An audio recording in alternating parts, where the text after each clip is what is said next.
सगळ्यामध्ये आपण एक महत्त्वाचं पाहायला गेलं तर सर्व मतमोजणी ही 21 डिसेंबरला होणार असल्याची माहिती आता पाहायला मिळत आहे। हायकोर्टाच्या नागपूर खंडपीठानं या संदर्भातला निर्णय जो दिलेला आहे। उद्या मतमोजणी होणार नाही आहे, त्यामुळे ही अत्यंत मोठी बातमी आहे, ब्रेकिंग न्यूज आहे आत्ताची आपण पाहतोय। उद्या मतमोजणी होणार नाही आहे, हायकोर्टाचा नागपूर खंडपीठाचा हा मोठा निर्णय आपल्याला पाहायला मिळत आहे। सर्व निवडणुकांची मतमोजणी ही 21 डिसेंबरला होणार आहे, त्यामुळे निश्चितच सुरुवातीला आपण ज्या प्रकारे पाहिलं की ज्या नगर परिषद असतील, नगर पंचायतीच्या ज्या निवडणुका ज्या पुढे ढकलण्यात आलेल्या आहेत त्याच्यामध्ये काही बाधित असतील किंवा ज्या स्थगित करण्यात आल्या असतील त्याच्यामध्ये काही अडथळे असतील, अशा या सगळ्या निवडणुका म्हणजे यातील एकूण पाहायला गेलं तर 24 नगर परिषदा असतील, नगर पंचायती असतील यांच्या निवडणुका या पुढे ढकलण्यात आल्या होत्या। त्याचा सुधारित कार्यक्रम हा राज्य निवडणूक आयोगाकडून जाहीर करण्यात आला होता आणि ज्याच्यामध्ये आपण पाहतोय की एकंदरीत 20 तारीख ही मतदानाची ठेवण्यात आली होती,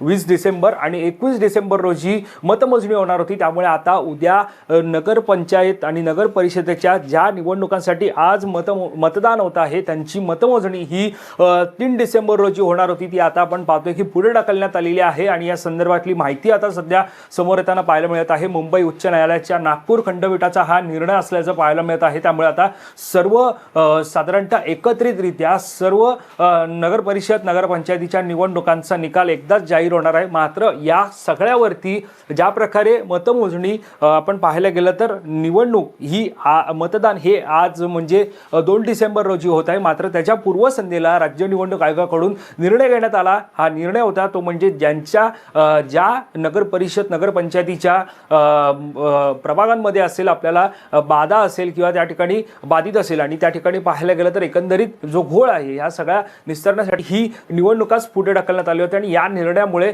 सत्ताधारी मुख्यमंत्री देवेंद्र फडणवीस असतील किंवा विरोधक असतील या सगळ्यांनी आक्षेप नोंदवलेच होते, मात्र या सगळ्यावरती विरोधकांनी सुद्धा आक्षेप नोंदवले होते। अशा प्रकारे निवडणुकीच्या म्हणजे मतदानाच्या आदल्या दिवशी ज्या प्रकारे निवडणूक ही पुढे ढकलली जाते हे अत्यंत चुकीचं आहे असं म्हटलं जात होतं। तर आज सकाळपासून आपण पाहायला गेलं तर ज्याची चर्चा होती ती म्हणजे जरी आज मतदान होत असलं तरी मतमोजणी ही 21 डिसेंबर रोजी म्हणजे ज्या वेळेला पुढील ज्या निवडणुका होणार आहेत त्यावेळेला त्यांचं जे मतमोजणी होणार आहे त्याच वेळेला संपूर्ण मतदानाची ही मतमोजणी व्हावी अशी चर्चा होती आणि आता निर्णय सुद्धा आपल्याला पाहायला मिळतो नागपूर खंडपीठाचा आणि ज्याच्यामध्ये आपण पाहायला गेलं तर उद्या मतमोजणी जी ती होणार नाही आहे, ही मतमोजणी 21 डिसेंबरला होणार असल्याचं सध्या समजतं।